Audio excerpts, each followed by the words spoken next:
Also mein Vater senkte nicht einmal die Stimme. Müssen wir wirklich neben einer obdachlos aussehenden Frau aus New York stehen? Fragte er mit einem breiten Grinsen, das selbst die 200 Gäste seiner Weihnachtsgala nicht verrieten. Mein Bruder Daniel beugte sich vor seine Stimme schroff und dringlich. Anna, bring mich nicht in Verlegenheit. Diese Leute stehen über dir. Ich blieb stehen, wo ich war, in geliehenen High Heels und einem schlichten schwarzen Mantel. Alle Blicke im Raum ruhten auf mir. Dann wandten sie sich mit der geübten Missachtung ab, jenen Menschen, die instinktiv wussten, wer wohin gehörte. Niemand verteidigte mich. Niemand hatte es je getan. Für sie war ich die Tochter, die spurlos verschwunden und still gescheitert war. Das Lachen, das auf die Bemerkung meines Vaters folgte, war ein vereinzeltes nervöses Geräusch, wie ein Beben im Raum. Eine Frau am Champagnertisch presste die Lippen zusammen, nicht aus Mitleid, sondern in stiller Genugtuung darüber, die Schande eines anderen mitzuerleben. Ein mir unbekannter Mann stupste seinen Begleiter an, flüsterte etwas, und beide wandten sich mit der selbstverständlichen Gelassenheit ab, die man von Menschen kennt, die beschlossen hatten, dass ich keine weitere Aufmerksamkeit verdiente. Ich beobachtete, wie mein Vater seine Krawatte glatt strich, diese vertraute Geste, die er machte, wenn er versuchte, gefasst zu wirken. Er entschuldigte sich nicht. Er drehte sich zu einem Paar an der Bar um und begann bereits, irgendeine Geschichte über sein neuestes Geschäftsprojekt zu erzählen, als wäre es ein witziger Auftakt zum Abend, seine eigene Tochter vor 200 Leuten als Single zu bezeichnen. Meine Stiefmutter Margaret stand einen Meter entfernt, ihr Lächeln aufgesetzt und zerbrechlich. Sie rührte sich nicht. Margaret hatte die Kunst perfektioniert, anwesend zu sein, ohne sich einzumischen. Sie konnte neben einem Desaster stehen und irgendwie alle davon überzeugen, dass sie sie weggesehen hatte. Ihre Finger rückten ihr Armband zurecht, eine kleine bedächtige Bewegung, die jedem Beobachter signalisierte, dass auch sie den Makel, den ich darstellte, bemerkt und beschlossen hatte, sich davon unberührt zu lassen. Daniel fing meinen Blick von der anderen Seite des Raumes auf. Mein Bruder. Er warf mir einen Blick zu, der kein Mitleid verriet. Es war eine klare, kalte Warnung. Bleib klein. Sei still. Mach die Situation nicht noch schlimmer. Diesen Blick kannte ich schon von meiner Abschlussfeier, als ich versuchte, meine Studienfreunde vorzustellen. Jedes Mal, wenn ich es wagte, mehr zu sein als nur ein Schatten im Hintergrund ihres sorgsam inszenierten Lebens. Der Ballsaal war atemberaubend. Mein Vater hatte den großen Saal des Hartford-Clubs gemietet, einen Ort, der von altem Geld und alten Traditionen durchdrungen war. Kristalllüster streuten Licht auf Wände, die mit Ölgemälden längst verstorbener Gründer geschmückt waren. Der Weihnachtsbaum war fast 5 Meter hoch und mit Schmuck behängt, der mehr kostete als meine erste Monatsmiete. Jeder hier war jemand. Und nun stand ich da, seine größte Schande, mitten in seinem Triumph, wie ein Makel, der sich nicht beseitigen ließ. Ich erinnere mich an den Moment, als ich beschloss, nicht zu gehen. Das hätte die alte Anna getan. Die glaubte, dass sie es leichter machen würde, geliebt zu werden, wenn sie sich kleiner machte. Aber ich hatte 7 Jahre gebraucht, um zu verstehen, dass einem der Platz, den man in einem Raum einnimmt, nicht geschenkt wird. Es hieß, ich sei dort. Also blieb ich. Ich fand einen Platz an einem der hohen Fenster, durch deren Glas die Dezemberkälte drang und mich schmerzlich daran erinnerte, dass ich noch lebte. Draußen hatte es sanft und gleichgültig angefangen zu schneien. Ein Kellner kam mit einem Tablett Champagner vorbei, sein Blick musterte mich, als wäre ich ein Möbelstück. Er bot mir nichts an. Ich fragte nicht. Da sah ich ihn hereinkommen. Thomas Reynolds, der Name auf jeder Einladung. Reynolds Capital war die Art von Firma, die es nicht nötig hatte, Anrufe von Leuten wie meinem Vater zu erwidern. Ich beobachtete, wie Thomas sich im Raum bewegte, ohne zu hetzen, wie die Leute sich ihm zuwandten, wie Pflanzen der Sonne. Er hatte eine Ausstrahlung, die man mit Geld allein nicht kaufen kann. Mein Vater fing ihn an der Bar ab, die Hand, ausgestreckt, das Lächeln übertrieben breit. Ich konnte die rohe Verzweiflung in seiner Haltung erkennen. Die leichte Vorwärtsneigung, die Art, wie seine freie Hand zu ausladend gestikulierte, als wolle er Wichtigkeit vortäuschen. Thomas war höflich. Er schüttelte meinem Vater die Hand, nickte etwas an, sagte etwas und dann wanderte sein Blick über die Schulter meines Vaters hinweg zu mir. Ich wandte den Blick nicht ab. Einen Moment lang rührten wir uns nicht.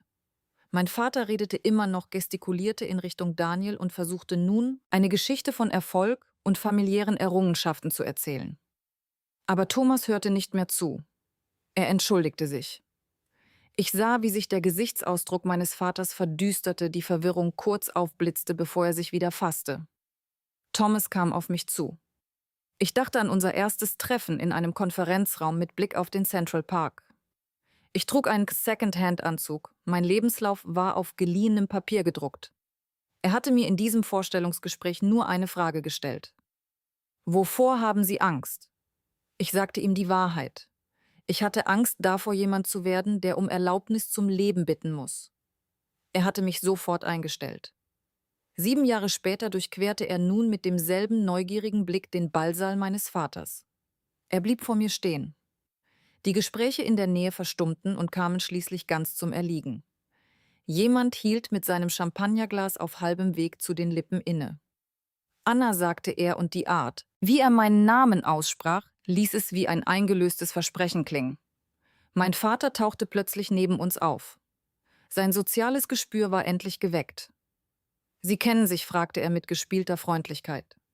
Thomas sah ihn an, und ich bemerkte den Umschwung von Höflichkeit zu stiller, empörter Ungläubigkeit. »Natürlich«, sagte er. »Sie ist Ihre Chefin.« Stille breitete sich im Raum aus.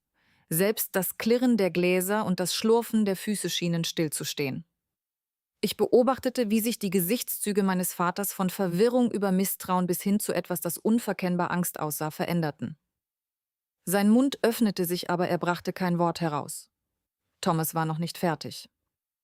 »Anna ist die Mehrheitsaktionärin von Reynolds Capital. Das ist 3 Jahre her. Ich dachte, Sie wüssten es. Ich hatte es Ihnen nicht gesagt. Ich hatte Sie in dem Glauben gelassen, ich sei nichts, denn nichts war die einzige Rolle, die Sie mir je angeboten hatten.« Die Hand meines Vaters zitterte, als er nach seinem Champagnerglas griff. Um uns herum verbreitete sich das Geflüster in der Menge. Wie eine steigende Flut. Ich sah Daniel an. Sein Gesicht war blass, sein Kiefer hing schlaff herunter. Ich sah meine Stiefmutter an. Ihr aufgesetztes Lächeln war gebrochen und gab etwas Verletzliches darunter preis. Ich sah meinen Vater an, den Mann, der mich vor all denen, die er beeindrucken wollte, als Single bezeichnet hatte.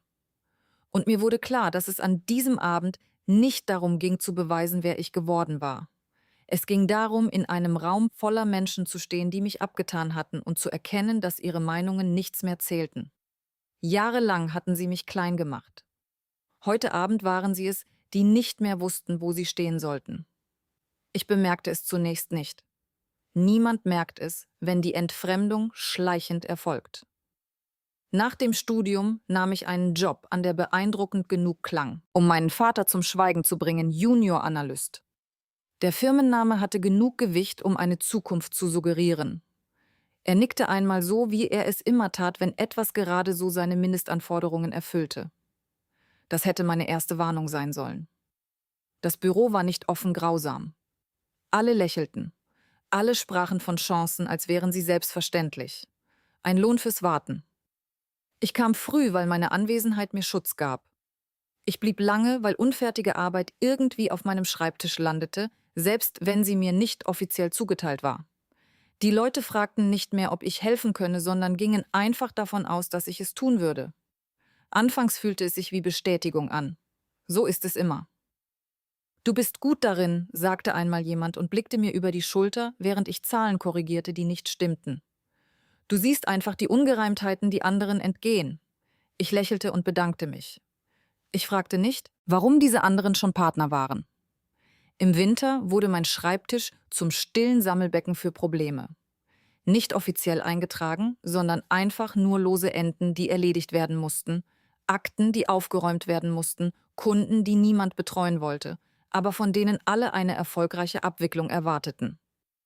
Wenn ein Senior Associate eine Frist verpasste, wanderte die Arbeit stillschweigend in meine Ecke. Wenn eine Präsentation gerettet werden musste, wurde ich spät in den E-Mail-Verlauf aufgenommen, gerade noch rechtzeitig, um sie zu korrigieren und gerade früh genug, um die Schuld zu bekommen, falls das ganze Projekt scheiterte. Ich hörte auf, die Stunden zu zählen. Ich ließ meinen Laptop nicht mehr zu Hause. In Meetings sah ich, wie andere Schlussfolgerungen erklärten, zu denen ich allein um Mitternacht gelangt war, mit der Selbstsicherheit, die aus dem Wissen rührte, dass sie nie hinterfragt werden würden. Ich lernte, ein neutrales Gesicht zu bewahren, wenn meine eigenen Worte in fremder Stimme wiederkehrten. Niemand log. Sie ließen einfach meinen Beitrag aus. Leistungsbeurteilungen kamen und gingen. Mein Vorgesetzter saß mir gegenüber. Sie sind unglaublich zuverlässig, Anna, sagte er mit verschränkten Händen. Diese Eigenschaft ist selten. Zuverlässig, nicht vielversprechend, nicht aufstrebend. Als ich nach meiner Entwicklung fragte, zögerte er einen Sekundenbruchteil, der mir alles sagte. Sie leisten hervorragende Arbeit, sagte er bedächtig. Aber Führungspositionen erfordern Präsenz, Sichtbarkeit. Sie neigen dazu, im Hintergrund zu verschwinden. Ich nickte, weil Nicken zu einem Reflex geworden war. Ich verließ das Gespräch mit einem höheren Arbeitspensum und dem deutlichen Gefühl, für die zusätzliche Belastung dankbar sein zu sollen. Das Projekt, das mich schließlich aus der Fassung brachte, kam ohne Umschweife. Ein unberechenbarer Kunde mit einer Vorgeschichte von Klagedrohungen. Rechtliche Grauzonen, die niemand anfassen wollte. Ein Auftrag, der dem Ruf der Firma schnell schaden konnte. Alle Vorgesetzten hatten bereits abgelehnt. Die Akte landete am Freitagnachmittag um 16:47 Uhr auf meinem Schreibtisch. Kein Meeting, keine Erklärung. Nur eine kurze Nachricht von meinem Manager. Sie sind zuverlässig. Wir vertrauen Ihrer Zuverlässigkeit. Vertrauen wird zur Last, wenn es nicht mit Schutz einhergeht. In der ersten Woche arbeitete ich jeden Abend bis 2 Uhr morgens. In der zweiten Woche ging ich gar nicht mehr nach Hause. Ich bewahrte Wechselkleidung in meiner Schreibtischschublade auf und duschte in einem Fitnessstudio 3 Blocks entfernt. In der vierten Woche entwickelte ich ein leichtes Zittern in der Hand, das immer dann auftrat, wenn ich versuchte, eine Kaffeetasse ruhig zu halten. Ich erfuhr Details, die ich niemals hätte erfahren sollen. Ich übernahm die Verantwortung für Entscheidungen, die sonst niemand gutheißen wollte. Als der Kunde drohte, den Auftrag wegen einer Klausel zu kündigen, die ich nicht verfasst hatte, war ich es. Die mit nur 6 Stunden Vorlaufzeit nach Chicago flog, um 3 Stunden lang in einem Konferenzraum zu sitzen und seinen Zorn zu ertragen, während mein Manager dem Konzert seiner Tochter beiwohnte. Als meine Strategie einen erheblichen finanziellen Verlust verhinderte, war die Erleichterung im Büro fast hörbar. Der Partner präsentierte die Ergebnisse. Beim anschließenden Abendessen erhob mein Vorgesetzter sein Glas und dankte dem Team für seine Leistung. Ich saß am anderen Ende des Tisches und klatschte in die Hände, die von wochenlanger Anstrengung schmerzten. Mein Name fehlte auf eine Weise, die sich nun berechnend anfühlte. In dieser Nacht weinte ich nicht. Ich saß auf dem Boden meiner kleinen Wohnung, den Laptop noch immer geöffnet, meine Hände zitterten noch immer. Ich hatte seit 3 Tagen keine richtige Mahlzeit zu mir genommen. Mein Spiegelbild im dunklen Fenster sah aus wie jemand, den ich nicht wiedererkannte. Hohläugig, grauhäutig, eine Maschine, die auf Sparflamme lief. Die Erkenntnis kam nicht als Einsicht. Sie kam als Erschöpfung, die so tiefgreifend war, dass sie die nötigen Illusionen nicht mehr aufrechterhalten konnte. Sie förderten mich nicht auf eine Partnerschaft vor. Sie bereiteten mich nicht auf eine Beförderung vor.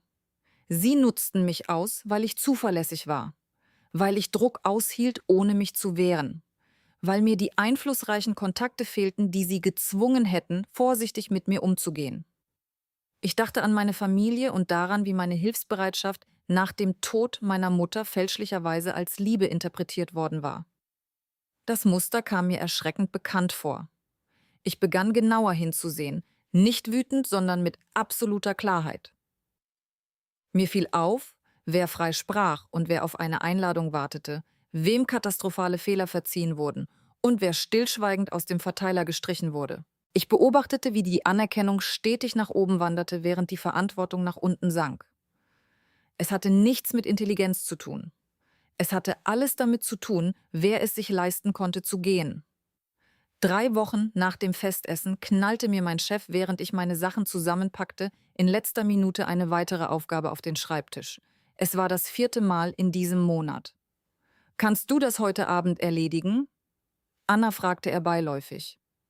Ich sah auf die Akte, dann auf ihn, der seine Autoschlüssel in der Hand hielt und bereits seinen Mantel trug. Das Wort platzte heraus, bevor ich mich bewusst dazu entschieden hatte. Nein.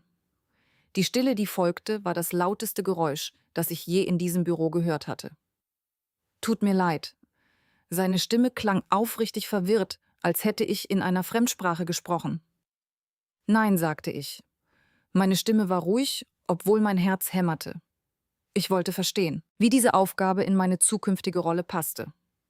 Nun sagte er und wählte seine Worte sorgfältig. Wir alle müssen flexibel sein, um uns in diesem Umfeld weiterzuentwickeln. Ich nickte langsam und stellte meine Tasche ab. Ich habe Flexibilität bewiesen, sagte ich. Jetzt brauche ich Klarheit. Danach wurde die Luft zwischen uns spürbar angespannt. Keine offene Feindseligkeit, aber ein tiefes Misstrauen.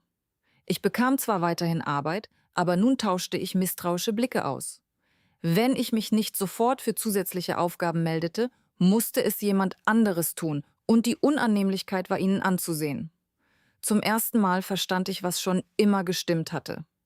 Sie hatten mich nicht geschätzt, weil ich ruhig und kompetent war. Sie hatten mich geschätzt, weil ich keinen Widerstand leistete. Und in dem Moment, als ich es tat, selbst höflich, wurde ich zu einem lästigen Problem. Ich kündigte nicht. Noch nicht. Ich blieb lange genug, um die Maschinerie zu durchschauen, lange genug, um herauszufinden, wo die eigentlichen Hebel lagen und welche Informationen wirklich wertvoll waren. Sie dachten, sie würden mein Potenzial ausschöpfen.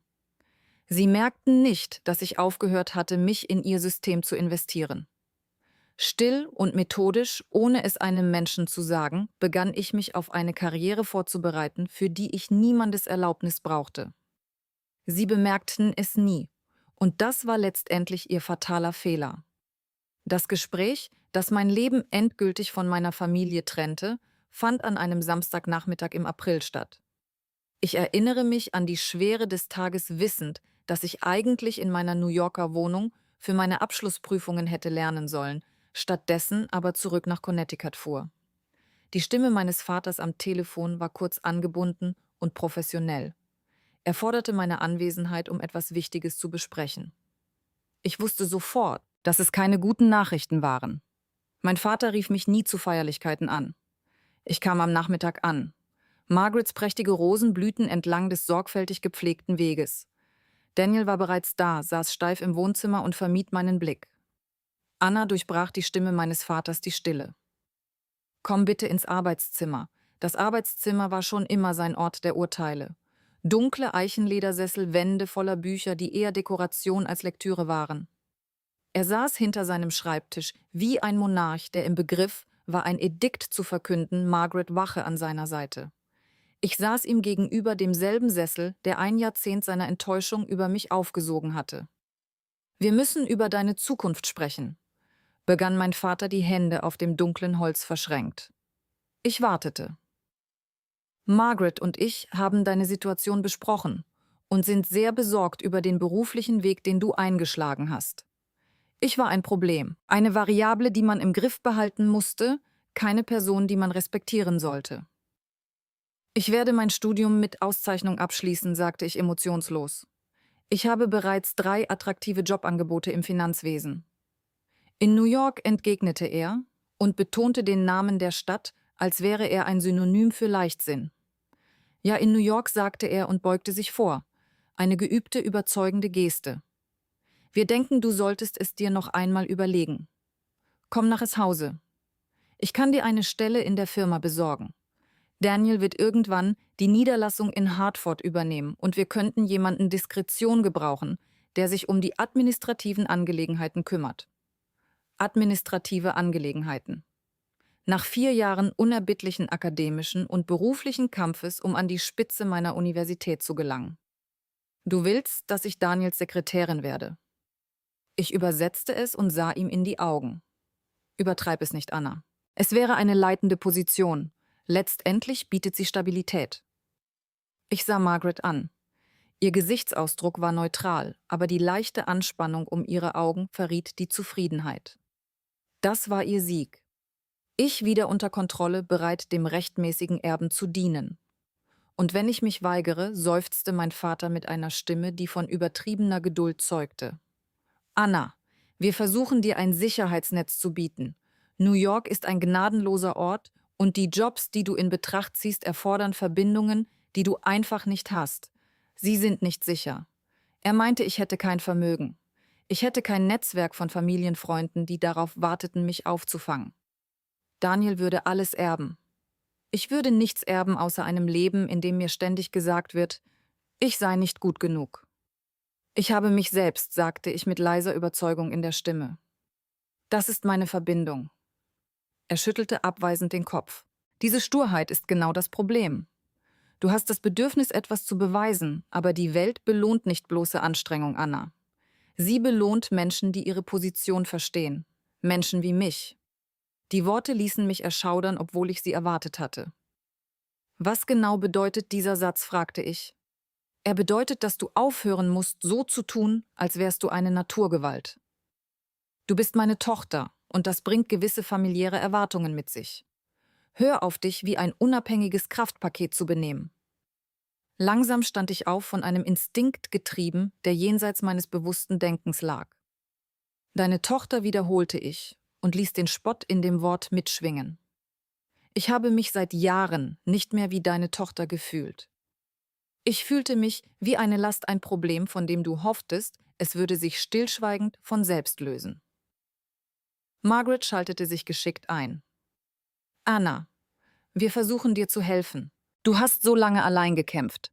Lass uns dir Struktur geben. Wozu diese Struktur? Um noch vollständiger in Daniels Schatten zu verschwinden. Ich warf einen Blick zur Tür. Daniel starrte immer noch auf sein Handy und stellte sich taub. Daniel, rief ich, meine Stimme durchdrang den Raum. Du hast dazu keine Meinung dazu, dass ich nach Hause kommen und dir untertan sein soll.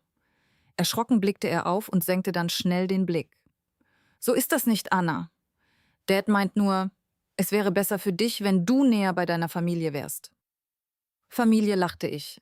Der Laut klang scharf und schmerzhaft. Wann hatte sich das letzte Mal jemand in dieser Familie für mich eingesetzt? Wann hatte ich mich das letzte Mal wirklich zugehörig gefühlt? Die einzige Antwort war bedrückendes Schweigen. Der Gesichtsausdruck meines Vaters verhärtete sich. Die Fassade des besorgten Elternteils verschwand. Wenn du gehst, sagte er mit emotionsloser, bestimmter Stimme, wenn du dieses Haus verlässt und gegen meinen Willen nach New York zurückkehrst, bist du völlig auf dich allein gestellt. Erwarte keine finanzielle Unterstützung. Erwarte nie wieder berufliche Kontakte. Ich werde jedem in meinem Netzwerk unmissverständlich klarmachen, dass du die Verbindungen abgebrochen hast. Du wirst meinen Namen nicht als Referenz verwenden. Du wirst in keinem beruflichen Kontext eine Verbindung zu dieser Familie behaupten. Die Drohung war präzise und chirurgisch. Er schnitt mir nicht nur finanziell den Rücken. Er drohte alles zu zerstören. Ich habe nie etwas von dir erwartet, erwiderte ich. Dafür hast du dich vor Jahren entschieden. Dann versteh Folgendes. Komm nicht zurück, wenn alles zusammenbricht. Erscheine nicht hier finanziell ruiniert und arbeitslos und erwarte, dass wir dich retten.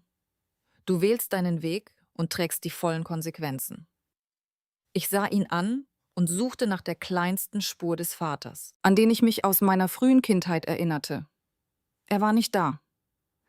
Ich verstehe die Bedingungen, bestätigte ich. Er nickte einmal, ein Zeichen, dass er die Auseinandersetzung als beendet und sich selbst als Sieger betrachtete. Eine letzte Sache, fügte ich hinzu. Wenn ich gehe, es wird nicht daran liegen, dass ich deinen Ansprüchen nicht genügt habe. Es wird daran liegen, dass ich ein Leben gewählt habe, das unendlich viel besser ist als das, das du mir bietest. Und wenn alles, was ich erschaffe, dir das Gegenteil beweist, wage es nicht, die Geschichte umzuschreiben. Behaupte nicht, du hättest mich unterstützt. Dieses Recht hast du verwirkt, als du entschieden hast, dass ich deine Zeit nicht wert bin. Margarets gefasster Gesichtsausdruck wich einem überraschten Ausdruck, bevor sie sich fangen konnte. Die Kiefermuskeln meines Vaters spannten sich an. Wenn du durch diese Tür gehst, brauchst du nicht wiederzukommen, bis du etwas von Bedeutung bist. Ich ging zur Tür des Arbeitszimmers. Meine Hand lag auf dem Messinggriff, als ich ein Zittern durch meinen ganzen Körper spürte. Der instinktive Drang, ihn aufzuhalten, etwas zu sagen, das alles überflüssig machen würde. Er sagte nichts. Ich drehte mich um. Wenn ich zurückkomme, Dad, versprach ich mit fester Stimme, trotz des Zitterns, wirst du mich nicht wiedererkennen. Und dann wird deine Meinung völlig egal sein. Ich fuhr noch in derselben Nacht zurück nach New York. Die erste Stunde blickte ich immer wieder auf mein Handy auf dem Beifahrersitz und wartete darauf, dass es aufleuchtete. Ein Anruf, eine SMS, irgendetwas. Der Bildschirm blieb dunkel. Ich packte nichts aus meinem Kinderzimmer ein. Ich ließ die Fotos zurück, die alten Trophäen, den Schatten des Mädchens, das ich einmal war. Ich hatte es erwartet. Verzweiflung oder Wut. Stattdessen spürte ich eine intensive, befreiende Leichtigkeit. Die Last, mich einem Umfeld anpassen zu müssen, das nie für mich bestimmt war endlich von mir genommen. Ich war wirklich allein, ohne jemanden, den ich anrufen konnte, falls sich die Welt gegen mich wenden sollte. Aber ich war auch unbestreitbar frei.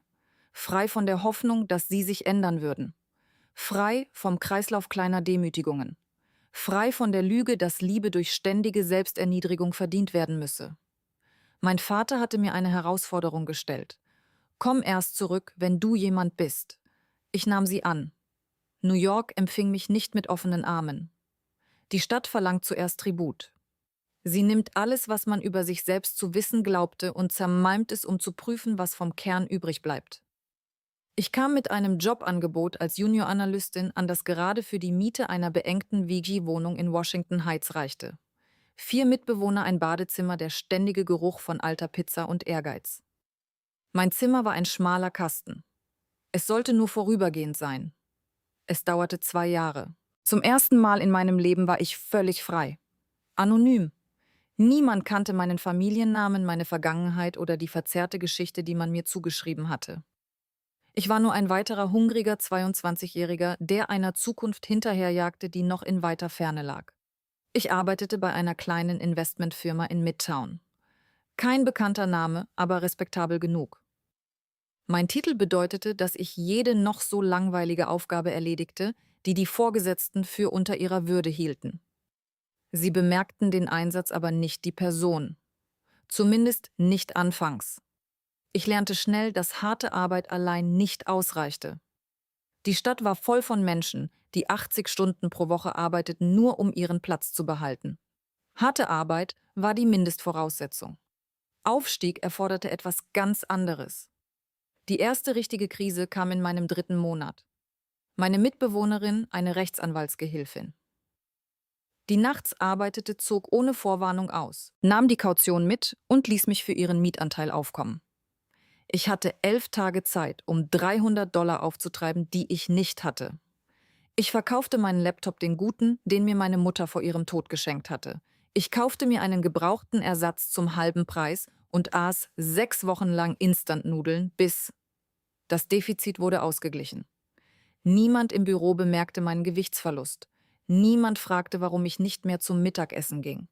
Es dauerte 18 Monate, bis ich den entscheidenden Unterschied zwischen denjenigen erkannte, die auf der Stelle traten, und denjenigen, die es nicht schafften. 18 Monate, in denen ich früh kam, lange blieb und zusehen musste, wie Leute mit nur halb so viel Fleiß an mir vorbeizogen, als stünde ich still.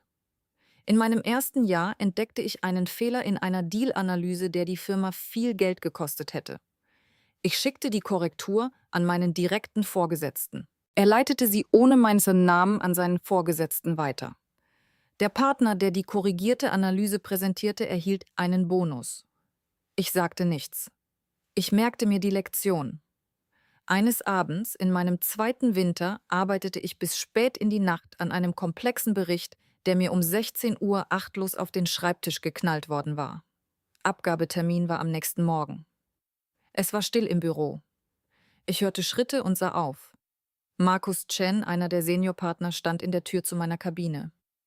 »Immer noch hier?« fragte er, ohne nachzufragen. »Ich mache den Hartwell-Bericht fertig«, antwortete ich.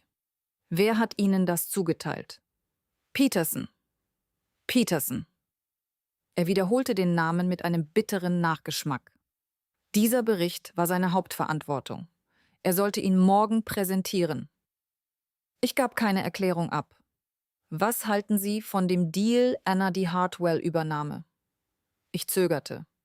Niemand hatte mich je nach meiner Meinung gefragt, nur nach meinem Arbeitsergebnis.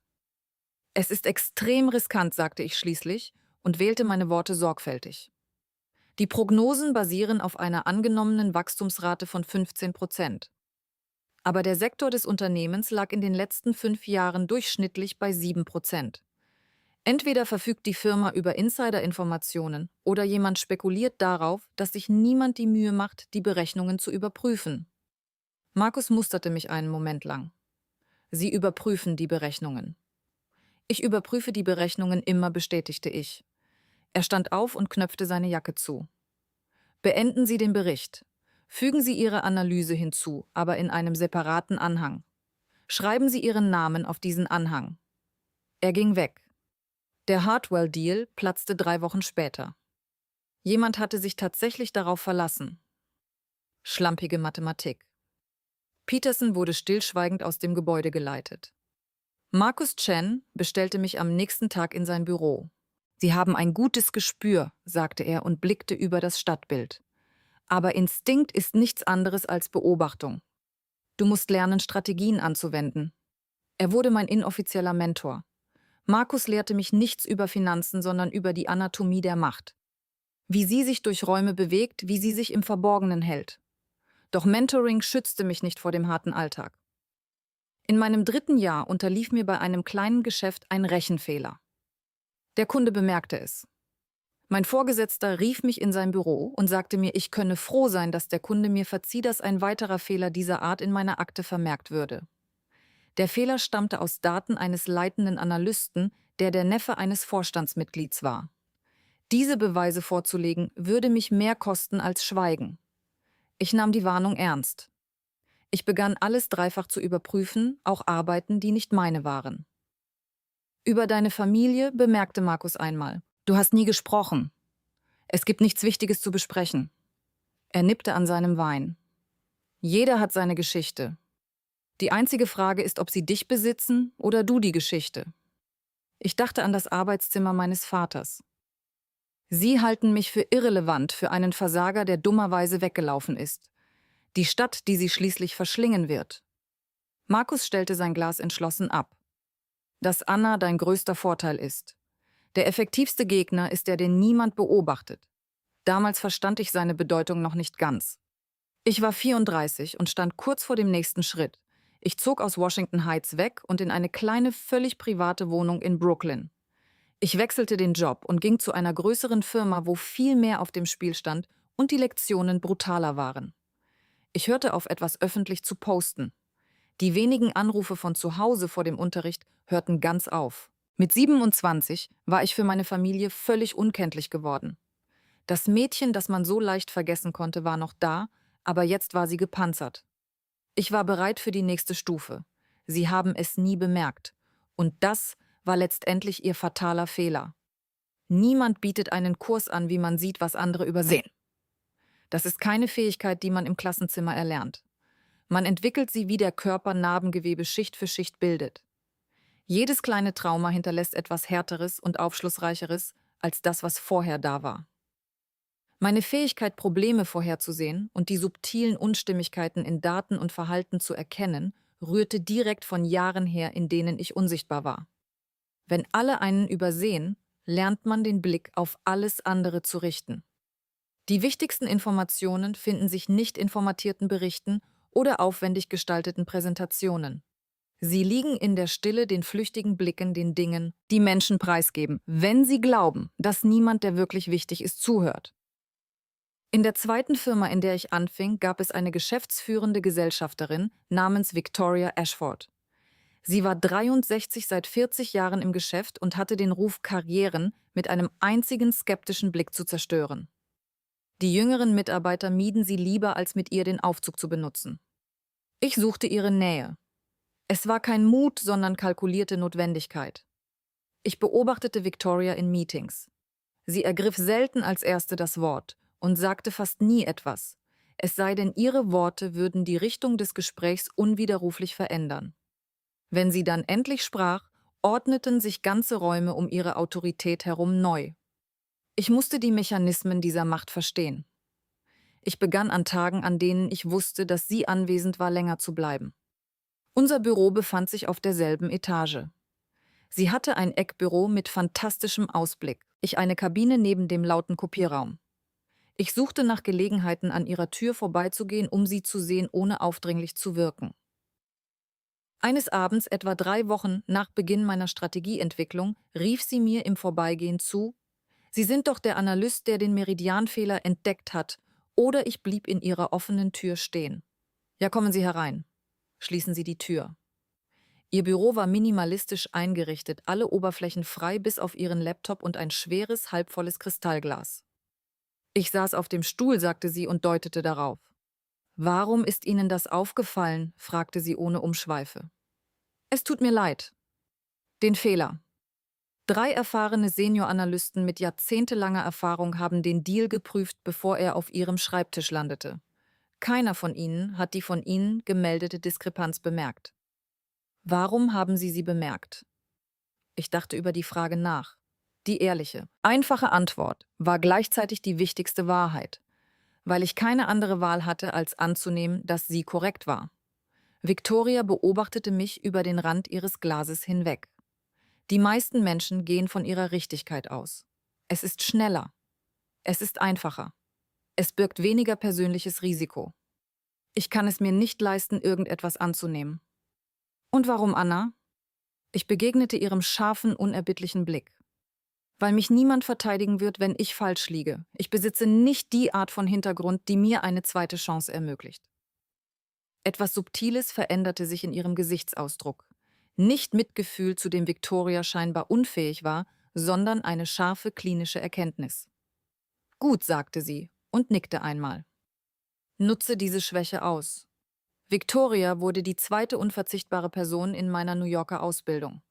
Wo Markus mir die Physik der Hebelwirkung beigebracht hatte, lehrte mich Victoria die angewandte Kunst, sie einzusetzen.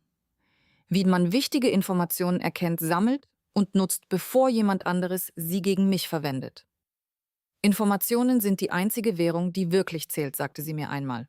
Nicht Geld. Geld ist nur das Mittel, mit dem Menschen ohne Zugang zu wichtigen Informationen versuchen, den Überblick zu behalten.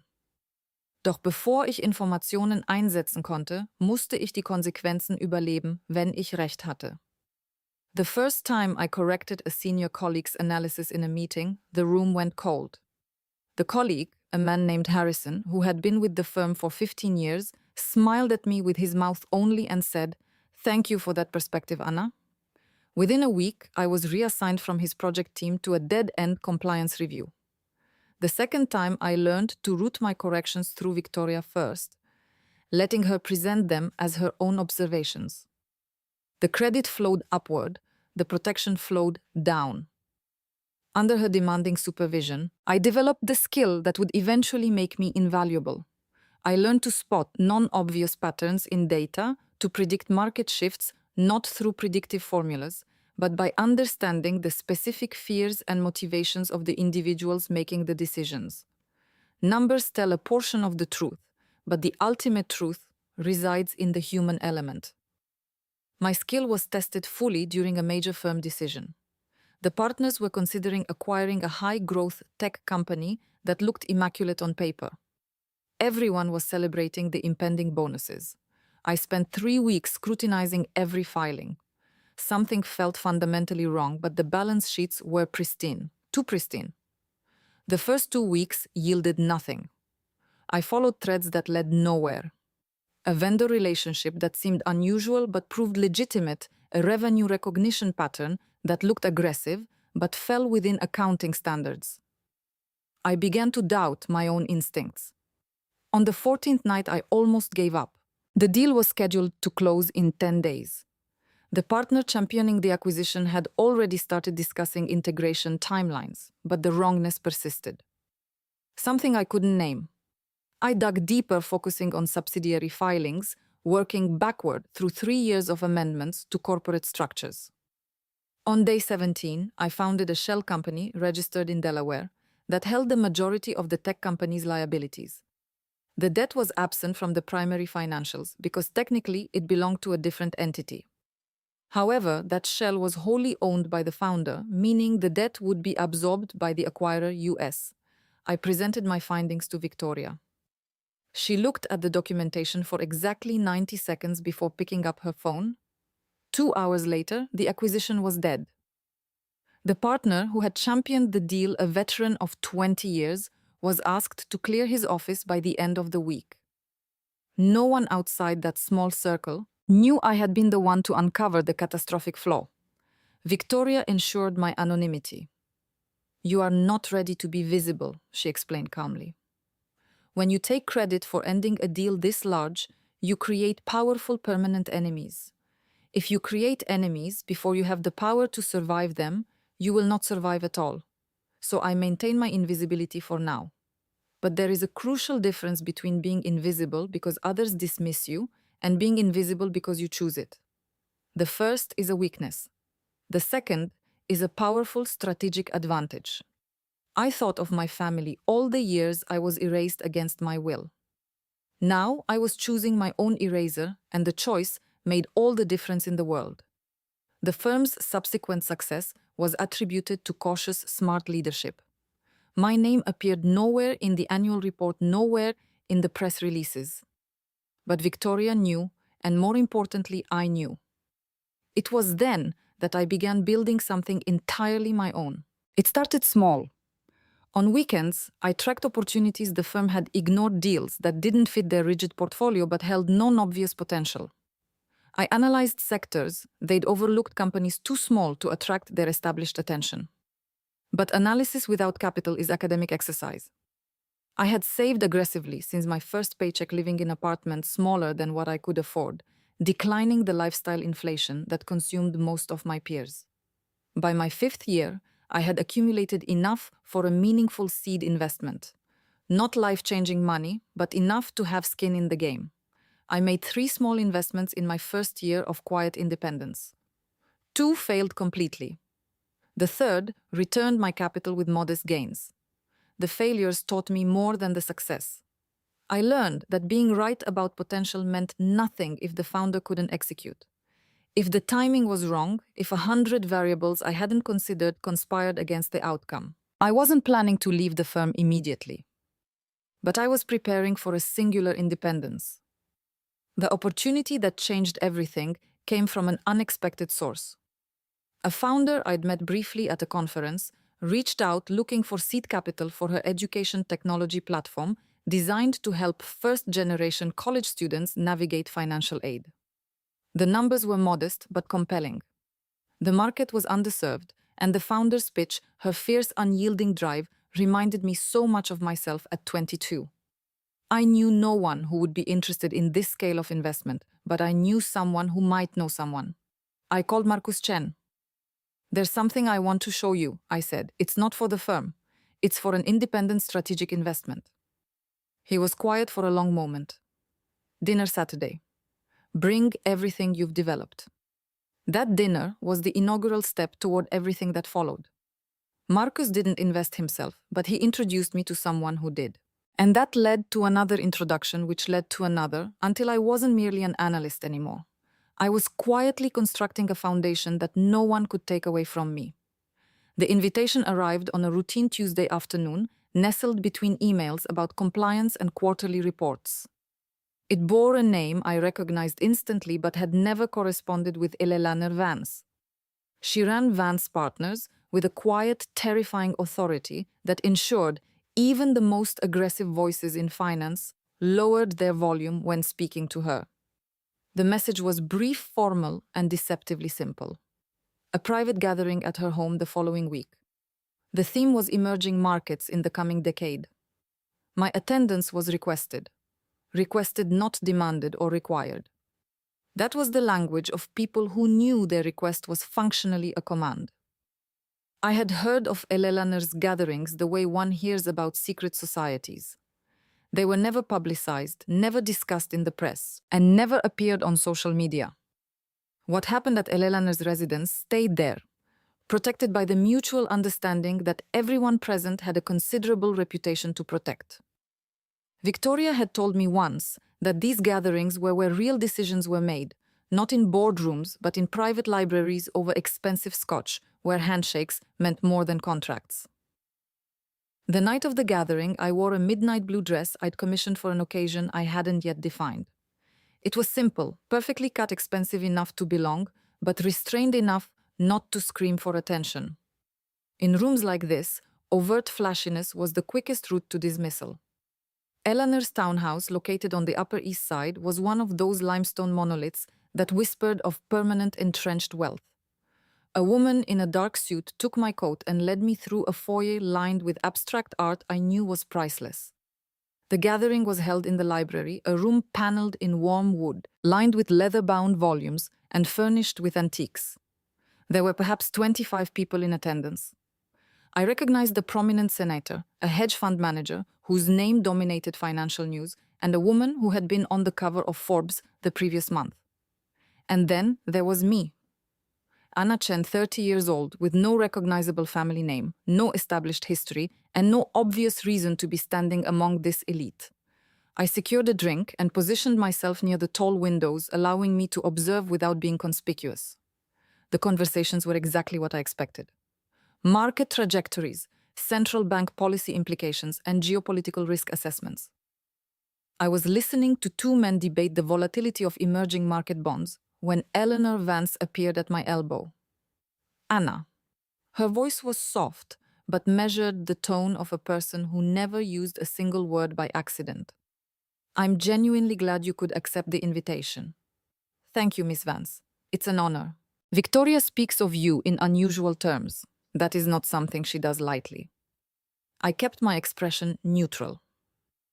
Victoria Ashford and Eleanor Vance were peers, two formidable women who had spent decades climbing unforgiving corporate ladders.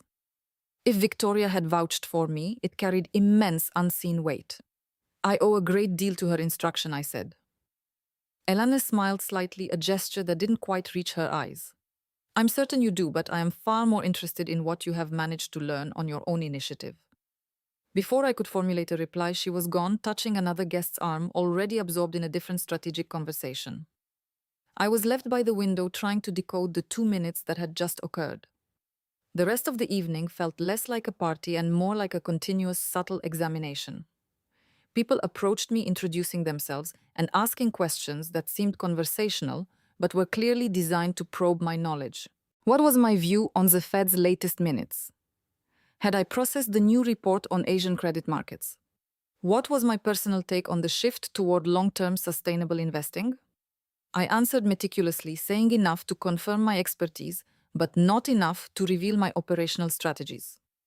In this world, information was the ultimate currency, and I was not ready to spend mine freely. Around 9 o'clock, the main discussion consolidated near the massive fireplace. A loud, supremely confident man began arguing vehemently against a proposed regulatory change affecting how private equity firms could structure leveraged buyouts. His tone was dismissive, assuming his sheer volume equated to validity. He was making a significant legal error.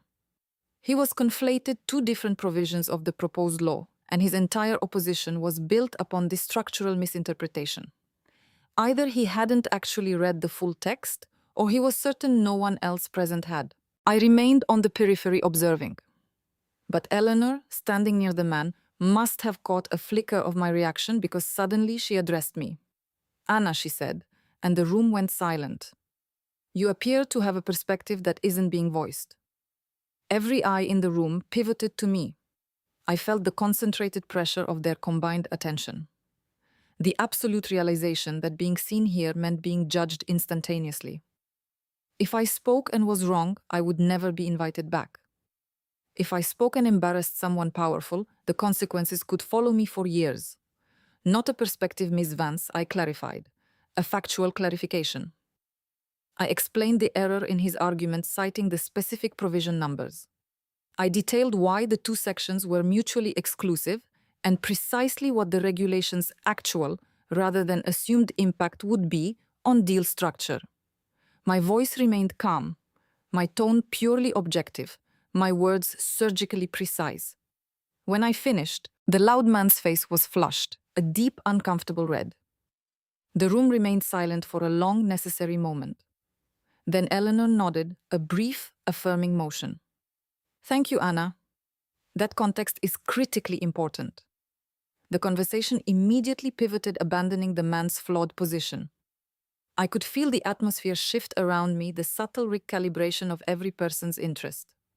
I had spoken, and I had been definitively correct.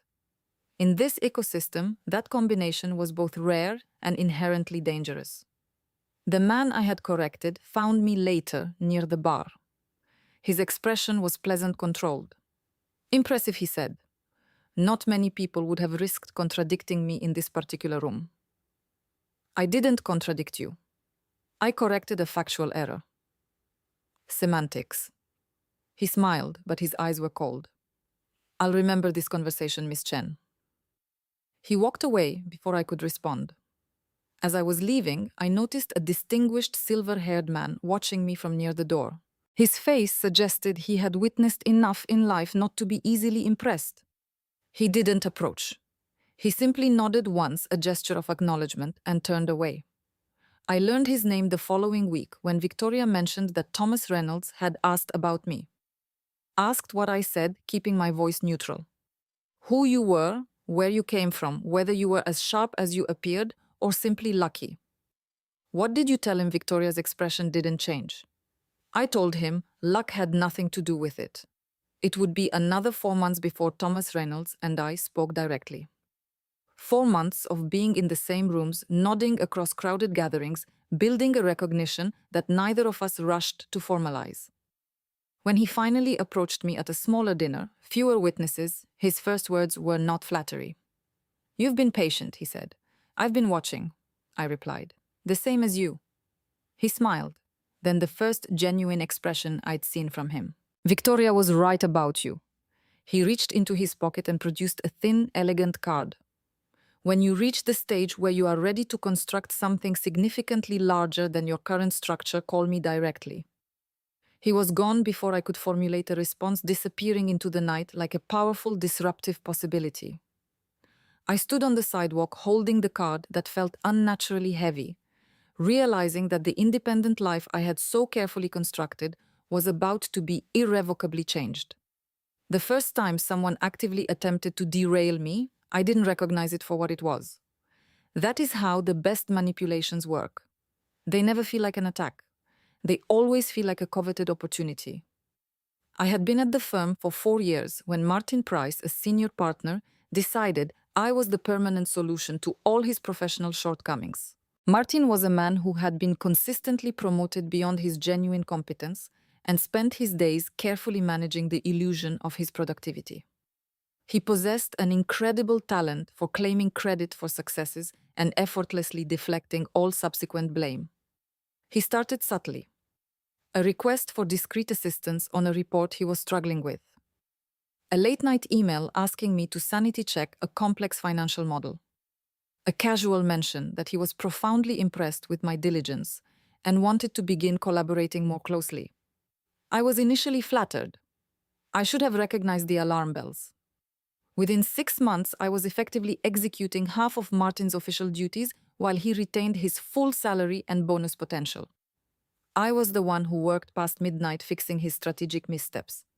I was the one who caught the numerical errors in his client presentations.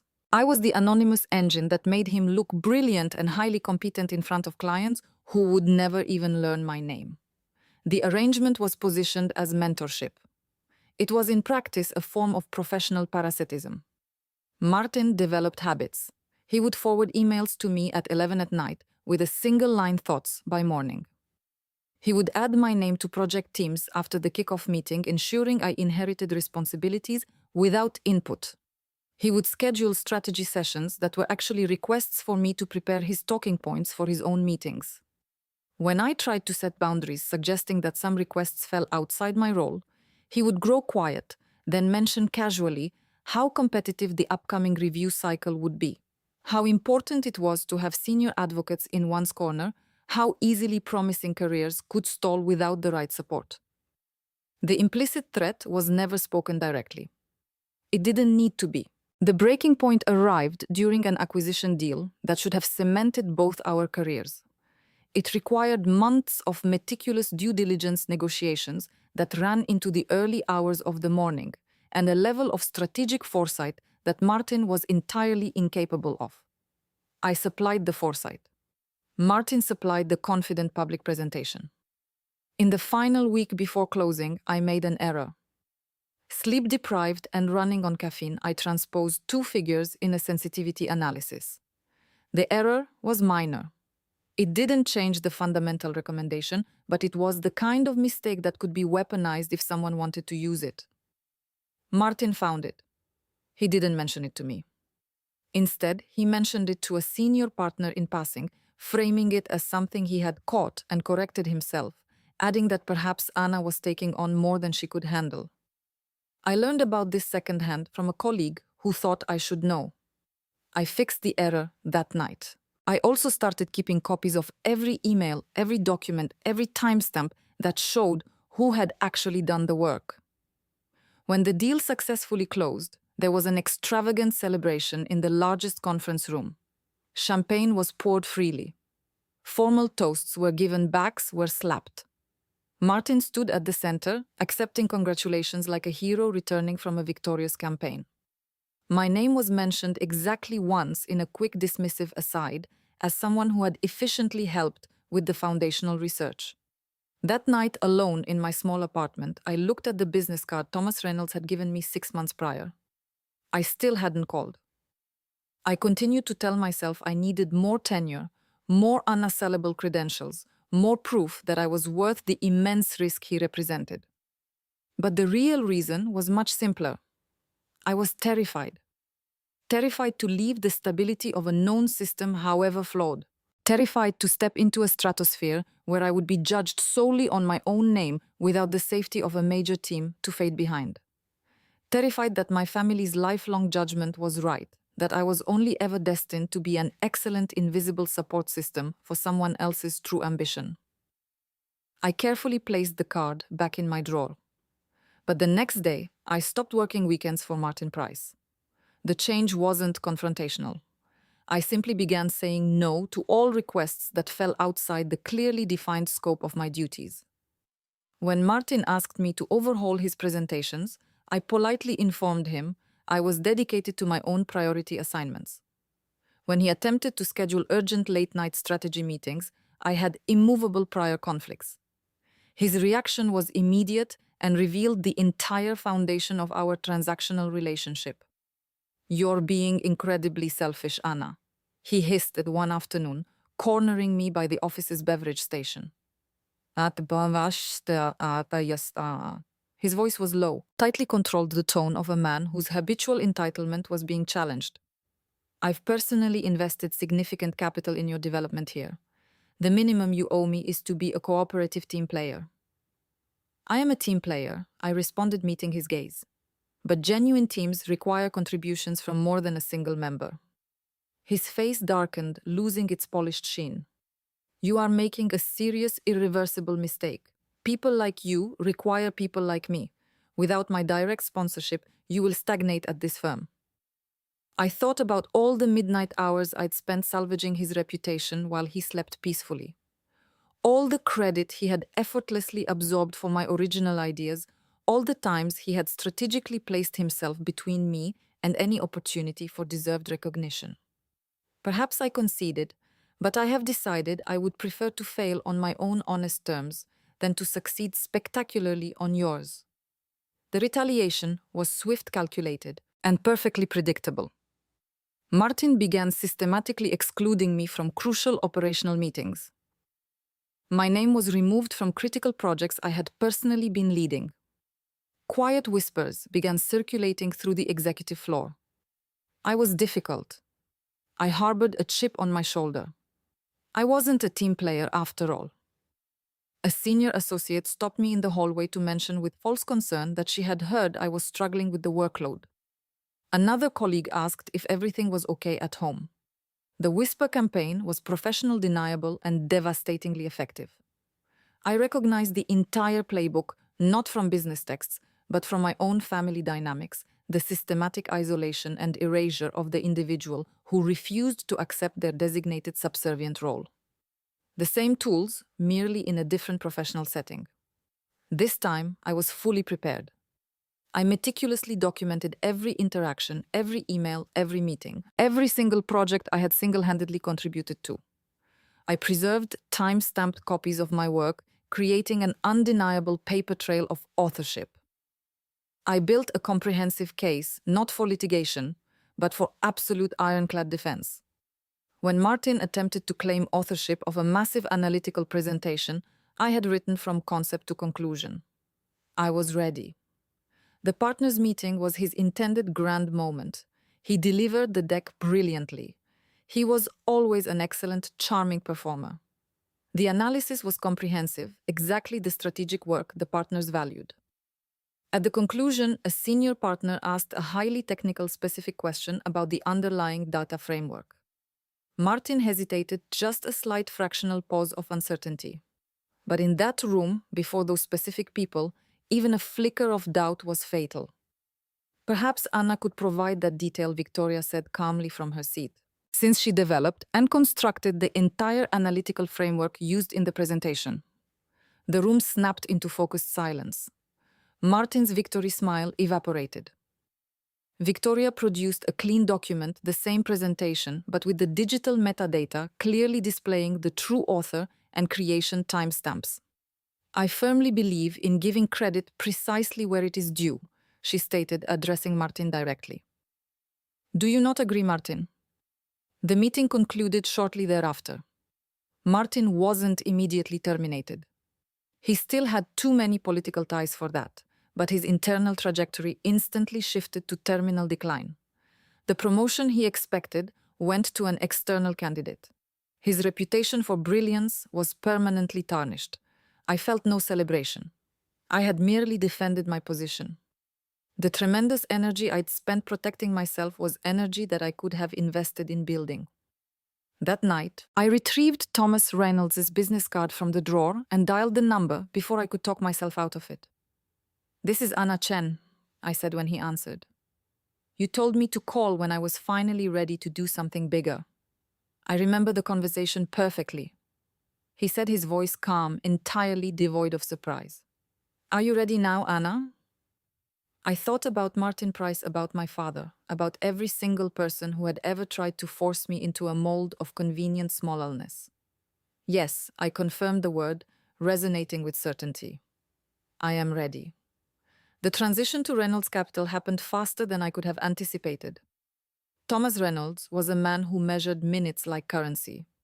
He wasted no time on prolonged interviews or conventional reference checks.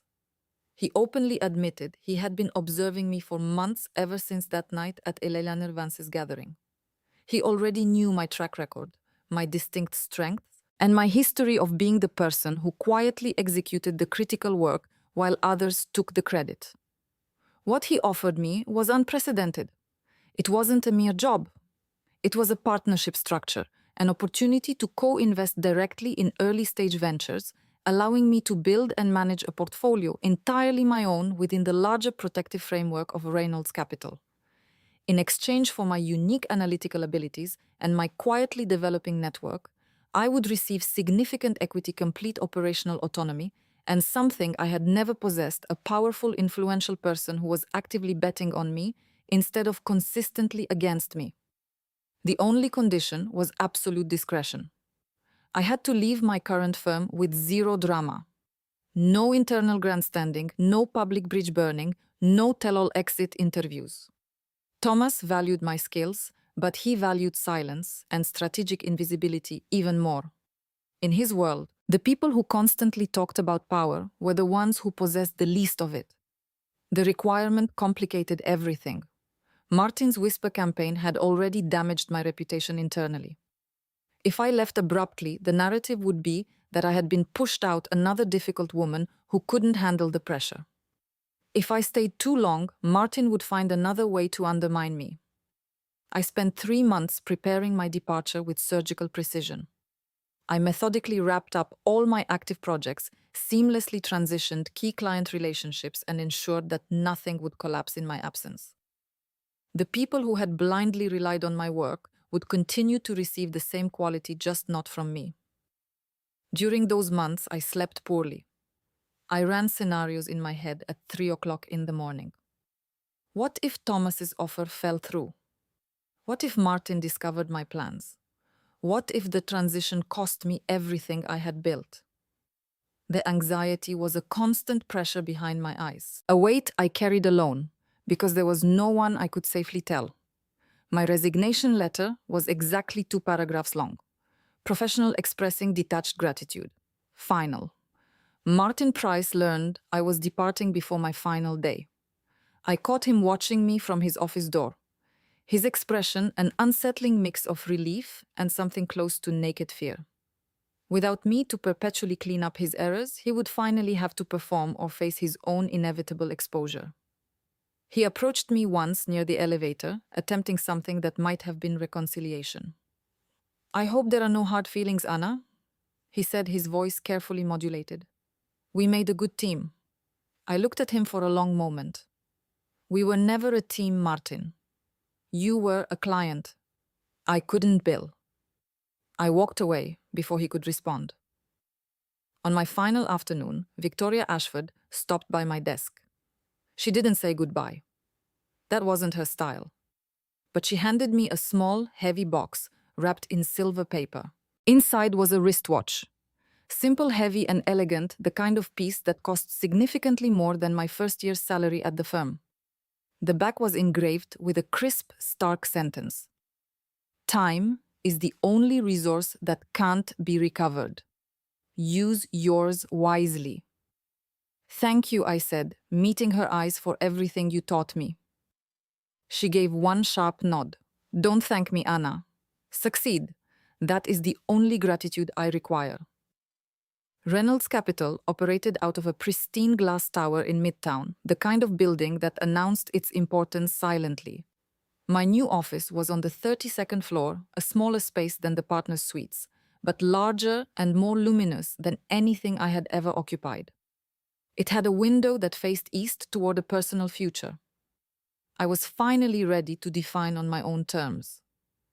Thomas Reynolds' approach to leadership was vastly different from Victoria's clinical precision or Marcus' philosophical distance. He operated largely on instinct, trusting his gut about people and deals in ways that often defied conventional metric-based analysis.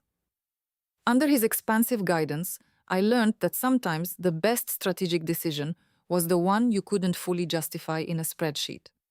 The numbers tell you what happened, he explained during one of our early strategy sessions. The right people tell you what will happen.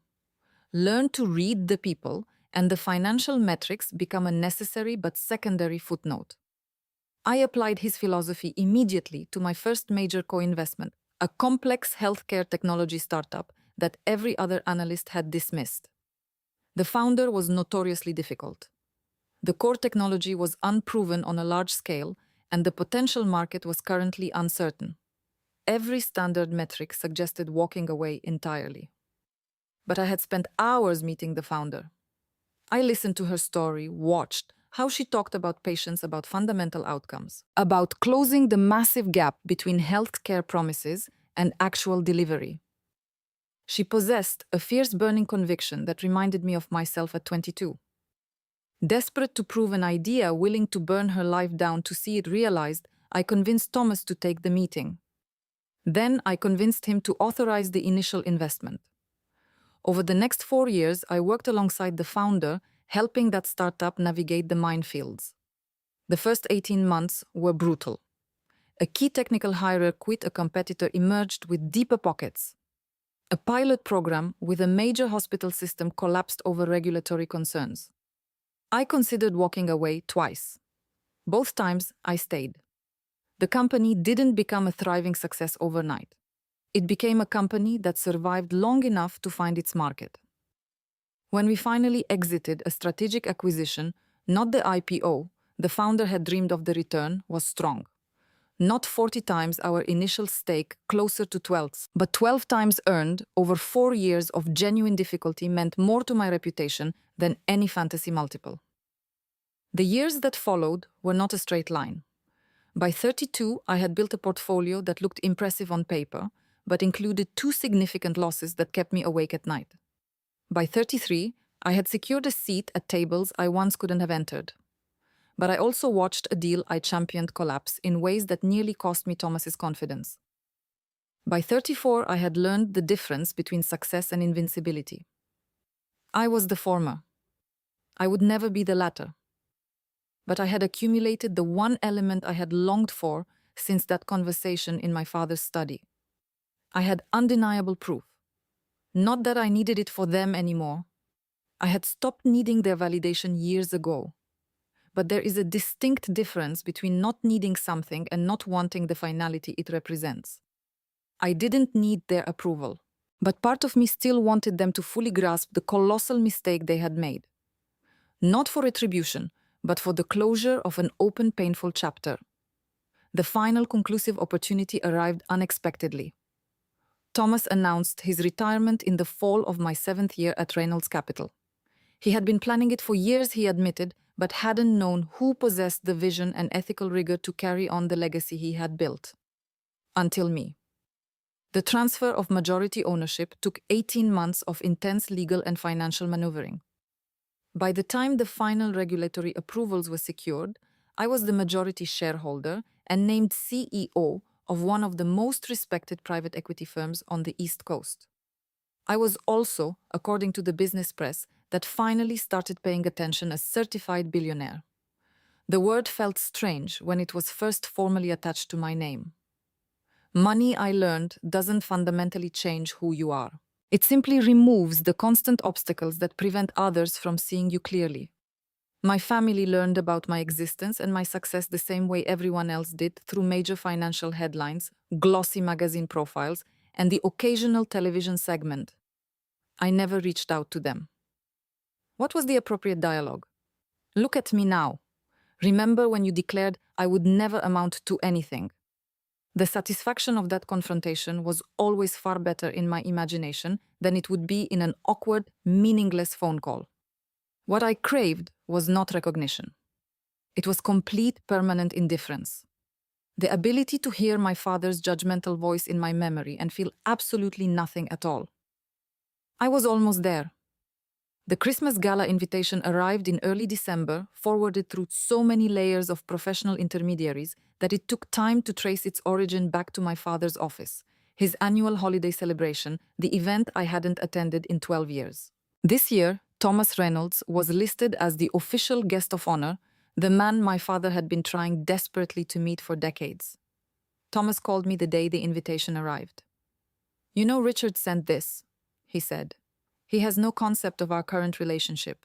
He believes I'm coming to celebrate his continued business success." I looked out my window at the Manhattan skyline, at the concrete and glass city that had tested me, tempered me, and turned me into someone my family would never comprehend. "I know," I said. "Are you going to accept the invitation?" I thought about the girl who'd stood in that dark study, told she was essentially worthless. I thought about the woman who had quietly constructed a massive empire from the rubble of that rejection. I thought about the immense space between those two individuals. Yes, I set a sense of cold, perfect finality settling over me. I'm going not for retribution, not for vindication, but because some narratives demand a definitive ending, and this one had been left open for far too long. The 2 weeks preceding the gala felt like the absolute calm before a storm I was no longer afraid of facing. I went about my work, attending board meetings, closing complex deals, flying across time zones, and all the while I was intensely aware of what was coming. The feeling was not dread, but a profound, almost detached curiosity. The first definite sign that their reality was fracturing came from Daniel.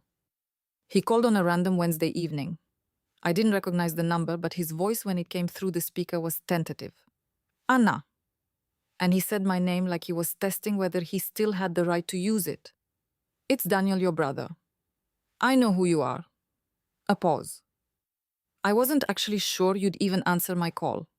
I almost didn't. He cleared his throat, that nervous sound I remembered from childhood.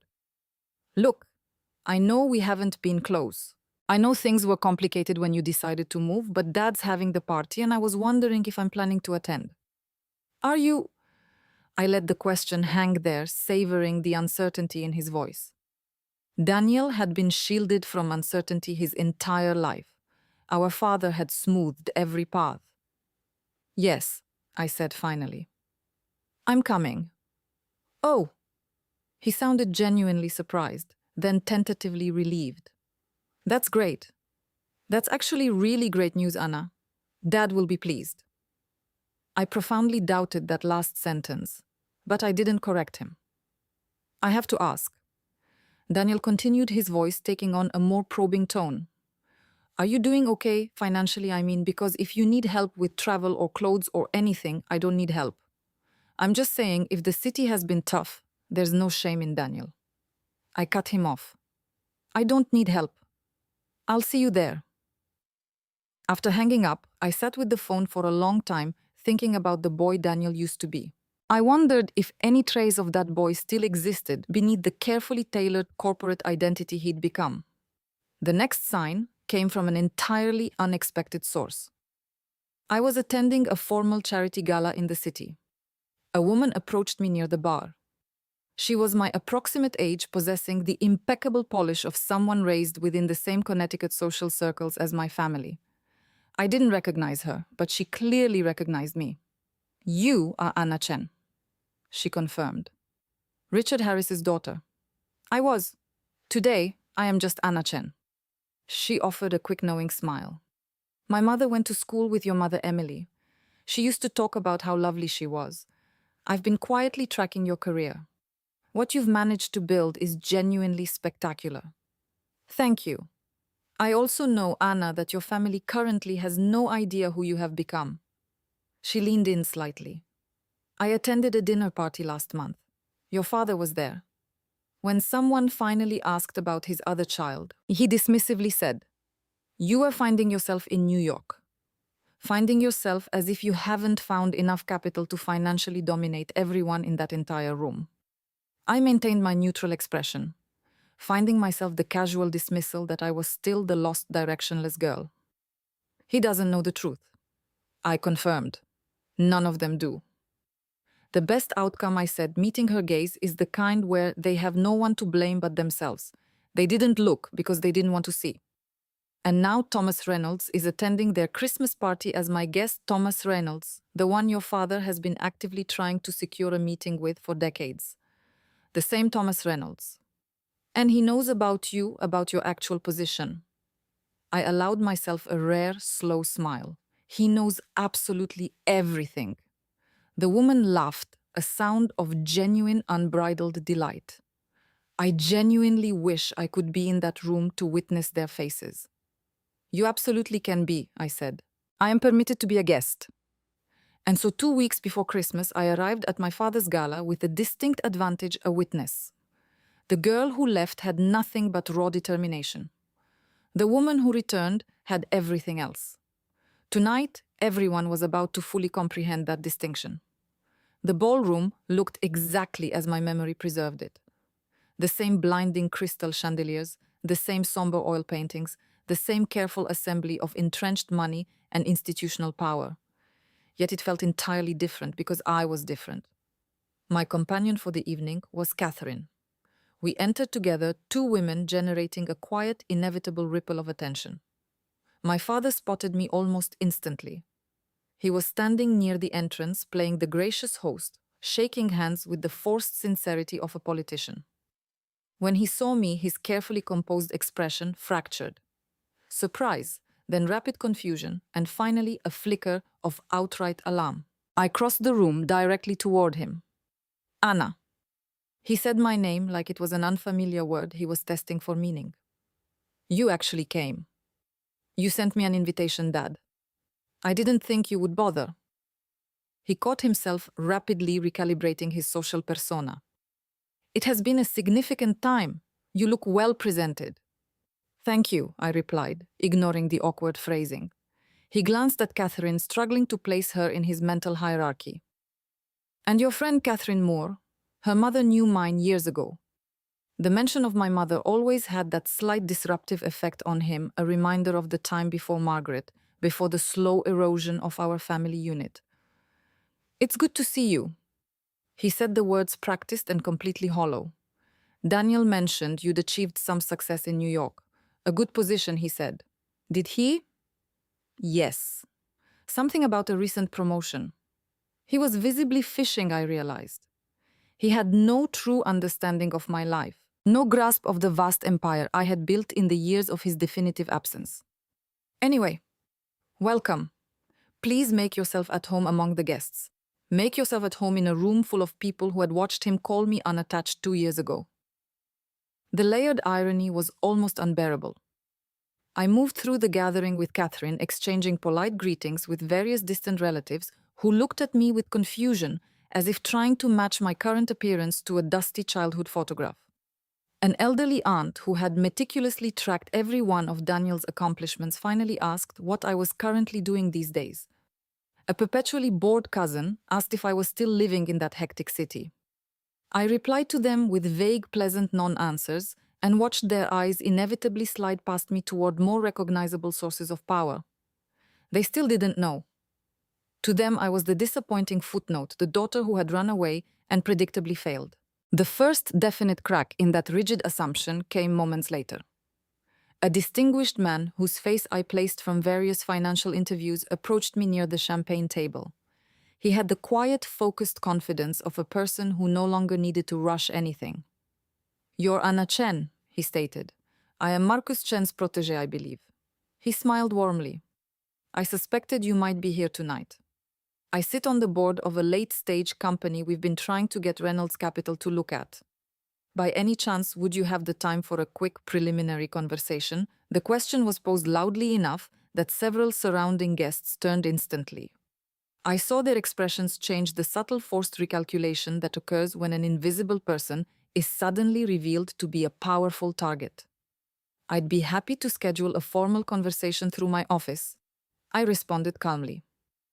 Reynolds Capital. The aunt who had asked about my job repeated the name, her voice carrying a significant distance. "You work at Reynolds Capital." I hesitated. The answer I had prepared, calm, controlled, delivered with perfect composure, suddenly felt like a performance. For a fraction of a second, I considered softening it, qualifying it, making the truth easier for them to absorb. Then I remembered 1,000 small moments when they hadn't softened anything for me. "I own Reynolds Capital," I clarified simply. The silence that followed immediately choked the surrounding air. I watched the profound, instantaneous transmission of the information. It traveled from one shocked guest to another in barely concealed stares and sharp, disbelieving whispers. "Own." The single word hung in the quiet air like an absolute, undeniable verdict. My father appeared at the edge of the rapidly growing cluster. His face had gone completely bloodless. "That is impossible," he stated, his voice tight and uneven. "Thomas Reynolds owns Reynolds Capital. I have personally been attempting to secure a meeting with him for years." Thomas retired. I informed him, keeping my voice level. 18 months ago, I purchased his entire majority stake. You purchased it." He paused, his mind visibly struggling to process the immense scale of the fact. How could you possibly afford to? That Daniel had suddenly materialized beside him, his expression tight with frantic embarrassment. "Maybe we should discuss this privately." "No, I demand to understand this." My father's voice was rising, his meticulously maintained composure finally cracking. "My daughter, who I haven't heard from in over a decade, is suddenly making ludicrous claims about owning one of the East Coast's premier private equity firms." "I am not making a claim," I corrected him. "I am stating a publicly verifiable fact. You can confirm it with a simple search on your phone." Someone in the stunned crowd was already doing precisely that. I heard the tap of fingers on a phone screen, followed by a sharp collective intake of breath. "She is correct." A woman's voice confirmed, astonishment heavy in her tone. "Anna Chen, majority shareholder and CEO of Reynolds Capital. According to the recent Forbes profile, she is currently valued at..." She trailed off, apparently physically unable to vocalize the number. The room was now perfectly, deafeningly still. I looked directly at my father, the man who had demanded I not return until I was someone who had casually called me useless, who had spent a decade erasing me from his family narrative because I was an uncomfortable fit. "Thomas Reynolds is listed as the guest of honor tonight," I said quietly, ensuring every frozen face could hear me. "He is attending this gala because I personally asked him to be here. Because I decided it was time my family met the man who believed in me when they chose not to. My father finally made a sound, a strangled, desperate mix of a laugh and a choke. "Built it," he whispered orarsely. She was supposed to be a nobody. She was merely finding herself in some tiny New York apartment. Thomas's expression became cold. "Richard," he said, his voice quiet but carrying absolute authority. "I'm not here to rewrite your family history. I'm here because Anna asked me to be." He paused, letting the implication settle. "Everything else you need to know is a matter of public record." The silence that followed was the moment that changed everything permanently. I looked around at the faces of my distant relatives, the aunts and cousins who had never asked about my life, the stepmother who had spent years making me feel acutely unwelcome, and the father who had definitively told me I would never be anyone of consequence. And I felt a profound, satisfying emptiness. Not triumph, not anger, not even vindication. Just the quiet, powerful knowledge that I had decisively won a game that they were utterly oblivious they were participating in. The evening continued mechanically, as all formal events must, but the fundamental atmosphere had been irrevocably altered. The party that my father had intended to be his annual triumphant showcase of personal and corporate success was now solely defined by an unforeseen, crushing revelation. Every conversation, regardless of its starting topic, seemed to inevitably orbit around me, even when I was standing deliberately across the room. Thomas remained by my side, not physically shielding me, but strategically anchoring my position. His mere presence served as a constant, powerful reminder to every guest that their long-held narrative about me had been permanently supplanted by a documented, highly public truth. The formal toast portion of the evening arrived the part where my father traditionally delivered a lengthy self-congratulatory speech thanking everyone for their loyalty. He took the temporary stage at the front of the ballroom, clearing his throat into the microphone with the weary air of a man who had entirely lost control of his own script. "Thank you all for taking the time to be here tonight," he began, the words coming automatically devoid of his usual conviction. "As many of you know, this annual gathering is a chance for our firm to celebrate the past year's victories and look forward to the next." He paused a significant, uncomfortable gap. His eyes scanned the crowd and found me. "It is also, of course, a chance for our families to converge."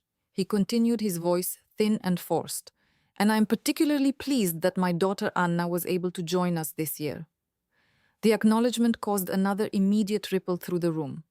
I saw eyebrows arching higher, people leaning in to whisper a repetition of the earlier devastating fact. "Anna has been diligently pursuing her career path in New York." My father continued the strain, now audible in his voice. "And I am naturally proud of everything she has managed to accomplish." Proud. The word resonated in the air like a profound, transparent lie that everyone present immediately recognized as false. A distinguished man near the front tables raised his hand, overriding the polite silence. "Richard, if you'll excuse the directness, is the information correct? Is your daughter the current CEO and majority owner of Reynolds Capital?" My father's jaw visibly tightened. He hesitated, then issued a tiny defeated nod. "That appears to be the undisputed case."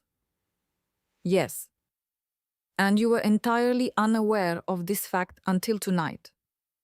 The question, asked with an innocent journalistic curiosity, was professionally devastating. How could a father remain entirely ignorant that his own child had risen to become one of the most powerful, successful business leaders in the country? The question itself exposed a catastrophic failure of attention and familial connection. Our family has unfortunately been focused on different and distinct priorities. My father managed, struggling to maintain his composure. We experienced a period where we sadly lost touch over the years. Lost touch. The man repeated the phrase, turning it over like a cheap, damaged coin. "I see." The truncated speech that followed was short, halting, and intensely awkward. My father had clearly prepared long remarks detailing his own firm's modest successes. Daniel's assumed inevitable rise in the company and the powerful family legacy he was diligently constructing. Now those words sounded utterly hollow, rendered irrelevant by the revelation that the very family member he had permanently dismissed had silently built a financial entity that overshadowed his entire life's work. When he finished speaking, the applause was polite, immediate, and noticeably muted. The real inescapable damage occurred in the professional conversations that immediately resumed. I happened to overhear two of my father's longtime business associates standing near the bar area. I still cannot believe Richard didn't know this about his own daughter. More crushing than that, he spent years telling people she was the difficult one, the absolute failure, who refused to follow his prescribed program. He told clients she was utterly unremarkable, and now she could buy his entire struggling company with the change in her expense account. They didn't realize I was standing close enough to hear every syllable. Or perhaps by that point, they simply ceased to care about his delicate feelings.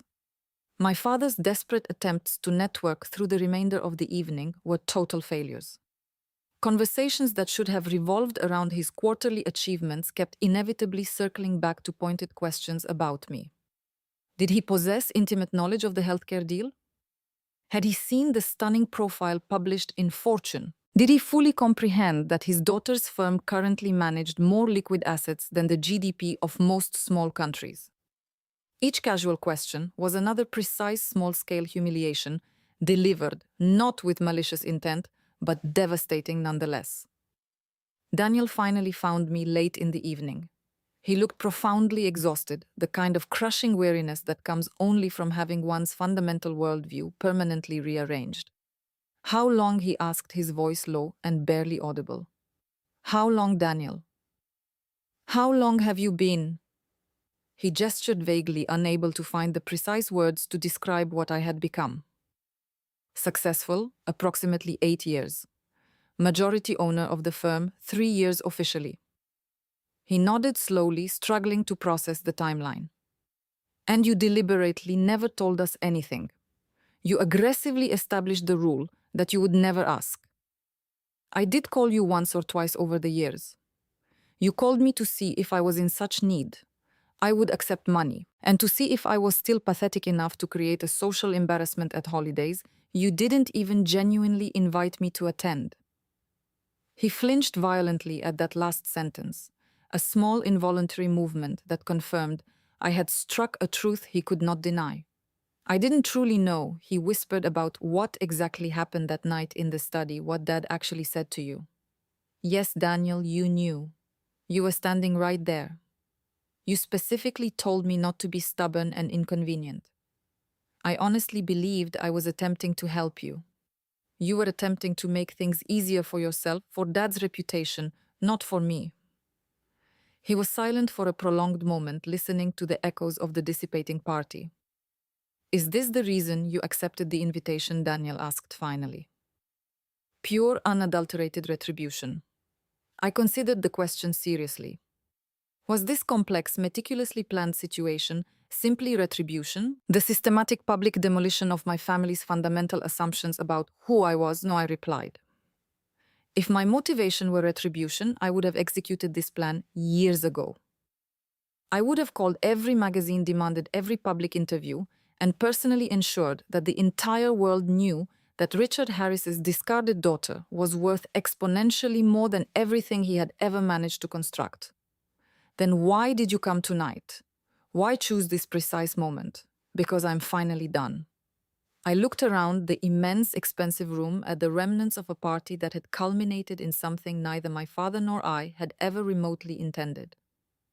For 12 long years, I have carried the enormous weight of what transpired in Dad's study. His dismissive words, the way all of you subsequently treated me after Mom's passing, the profound, constant ache of never belonging in my own family structure. I turned to face my brother directly. Tonight, Daniel, I am actively setting that burden down.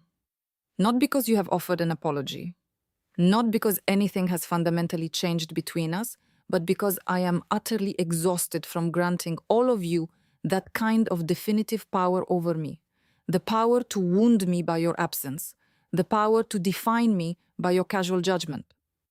I noticed that Daniel's eyes were visibly wet. I was strangely surprised to feel nothing at the sight of his pain. I am genuinely sorry, he whispered, for whatever marginal worth that statement still holds. It holds very little worth, I confirmed, but I appreciate the minimal effort you made to say it anyway. I left him standing there, his entire posture conveying defeat, and walked directly toward the exit. My hands were shaking. I hadn't expected that. 12 years of imagining this moment, and my body was betraying me now, trembling like I was still the girl in the borrowed heels. I stopped in the hallway, pressed my palm flat against the wall, and forced myself to breathe. The satisfaction I had expected wasn't there. In its place was something emptier. Not regret, but not triumph either. Just the enormous weight of a chapter finally closing. My father intercepted me near the grand front doors. He had visibly aged in the hours since my confident arrival. The smooth, controlling host who had greeted his guests was gone, replaced by a man who looked physically smaller than I remembered, diminished and broken by the evening's shattering revelations. "Anna," he said, his voice weak. "Wait." I stopped and waited patiently. "I have no earthly idea what I can say to you." He spread his hands in a gesture of absolute helplessness I had never once witnessed from him. "Everything I steadfastly believed about your life, your career path, your future, I was completely fundamentally wrong." "Yes," I agreed simply. "If I had only known the truth, you would have done." What I interrupted, cutting him off, been marginally nicer to me. Called me on Christmas, actually invited me to major family events instead of passively hoping I would permanently fade away. "I never truly wanted you to fade away, Anna." "Then what precisely did you want from me, Dad?" He remained silent for a long, painful moment, searching for a truth he had likely never consciously acknowledged. "I wanted you to fit," he confessed finally, the words thick with shame, "into the specific, comfortable life I had meticulously built into the new family unit Margaret and I were constructing. You were relentlessly stubborn, constantly determined to execute things your own way. I genuinely didn't know how to control or handle that unique quality. So reluctantly, I gave up entirely." It was the most raw, honest, and painfully truthful statement he had ever delivered to me in my adult life. "I know that is the truth," I said quietly. "And that is the part that inflicted the deepest wound. Not the fact that you pushed me away, Dad, but the fact that you simply stopped trying to include me at all." Thomas appeared at my elbow, coat draped over his arm, ready to depart. "Anna." I looked at my father one last time. The man who had issued the challenge, who had spent a decade pretending I was irrelevant. I was always someone of consequence. "Dad." I stated, my voice firm and clear. "You simply lacked the vision to see it." And then I walked directly out the door, leaving him alone to stand among the elegant ruins of his own devastating, lifelong assumption. The morning immediately following the gala, I woke up in my New York apartment with a peculiar, unprecedented feeling in my chest. It wasn't the expected rush of triumph or the bitter taste of satisfied retribution. It was something profoundly quieter, something that felt exactly like peace. My professional phone had accumulated dozens of messages overnight. I ignored every single request. Instead, I made a strong coffee and stood at my window, silently watching the city begin its workday below. The streets were filled with thousands of anonymous people, all caught up in their own private narratives. I thought about the young girl who had first arrived here 12 years ago. She had been so profoundly wounded then. Every subsequent achievement had been partially driven by that lingering wound, a desperate fierce need to validate her own self-worth to them. But standing here now, I finally understood something crucial. The initial anger had been a necessary fuel. The aggressive drive for success had been utterly essential. But the desperate need to prove anything to them had finally irreversibly run its course. My family knows the truth now. But knowledge itself did not possess the power to magically heal those old deep wounds. Success, however enormous, could not erase those painful memories. What could change, I realized, was simply me. I could choose to fully let go of the need for their approval. I could stop measuring my entire life's achievement against the yardstick of their monumental failures of imagination. I could finally accept that some familial relationships were fractured beyond any meaningful repair and that profound acceptance was not synonymous with defeat. I could finally truly be free. The doorman buzzed to notify me of an unscheduled visitor. A few minutes later, a soft knock came at my apartment door. It was Daniel. He looked completely undone. His eyes were red, rimmed, his face unshaven, and he was still wearing the same crumpled clothes from the gala the night before. "Can I please come in?" he asked, his voice exhausted. I stepped aside and allowed him to enter my apartment. He walked into my living room and stopped immediately. "This is beautiful," he said, his voice completely hollow. "What exactly do you want, Daniel?" He turned to face me. I couldn't sleep a wink. I kept thinking about everything you said last night, about how I knowingly chose to make things easier for myself instead of standing up and supporting you. And your conclusion, and you were absolutely right. He sank onto my large, comfortable couch. "I failed you, Anna. Not just that one night, but every single time thereafter, I knew it was morally wrong, and yet I did nothing to intervene." I sat down in the chair directly across from him. "Why did you choose that, Daniel?" "Because it was the path of least resistance. Because Dad had always clearly favored me.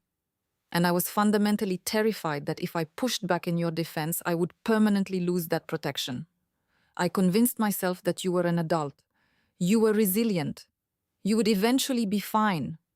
He laughed, a short, bitter sound. "It turns out you were more than fine. But that undeniable success does not magically change the fact that I abandoned my sister when she genuinely needed me. I am not going to pretend that any of it is okay. I stated, not how I was treated, not the years I spent truly believing I had been permanently erased. But I'm also not going to carry that immense burden anymore. Not for your comfort, for my own liberation. I am definitively done allowing that failure of imagination to be the final chapter of my story." Daniel nodded slowly. "What does that decision mean for us, Anna, moving forward?" "It means I do not hold hatred for you. I also do not offer you forgiveness, not in the simple, tidy way people typically use that word. But I am willing to attempt something entirely new. A relationship that is entirely disconnected from the past. Just two deeply flawed people attempting to figure out if there is any remnant of a relationship worth the tremendous effort of saving. I would like that possibility," he confessed. "I don't believe I deserve it, but I desperately want it. You absolutely do not deserve it. Neither did I deserve to be abandoned all those years ago, but I'm choosing to offer this fragile possibility to you anyway." When Daniel finally departed, he awkwardly embraced me for the first time in over a decade. It was clumsy and brief, but it was undeniably a start. I stood in my doorway and watched him walk toward the elevator, and I felt a final, definitive internal shift. The last stubborn piece of the puzzle clicked into its permanent place. I had spent 12 years of my life constructing a massive, undeniable external reality that conclusively proved my family wrong. Now I was finally ready to devote the rest of my life to constructing an internal peace that had absolutely nothing to do with them whatsoever. I was Anna Chen. I had built something real from nothing, but refusal to disappear. So ich hatte ausgerechnet die Menschen überlebt, die mich am meisten hätten lieben sollen. Das Morgenlicht brach über der Skyline von Manhattan an und erhellte die Staubpartikel, die noch in der Luft schwebten. Die Stadt war bereits in Bewegung, unberührt von dem Drama der letzten Nacht und völlig gleichgültig gegenüber dem Frieden, den ich endlich gefunden hatte. Ich schloss schweigend die Tür, in einer tiefen Stille, die ich mir mein ganzes Leben lang erarbeitet hatte.